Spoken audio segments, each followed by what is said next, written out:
Bertemu, mata hatiku berdegup malu-malu. Dulu, aku fikir dengan duit, kuasa dan kemasyhuran, aku boleh kawal segalanya.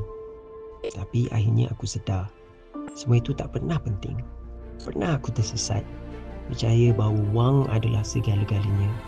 Tapi bila difikirkan semula, hidup sederhana macam inilah yang aku mahukan.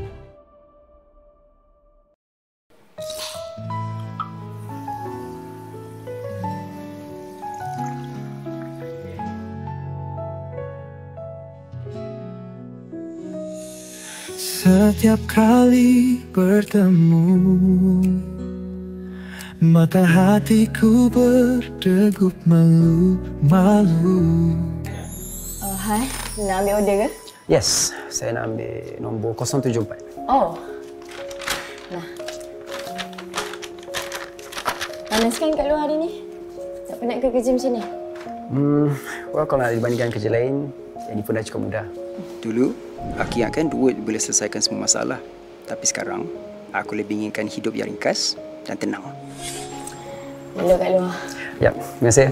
Sama. Jangan lupa like, share dan follow Du Drama.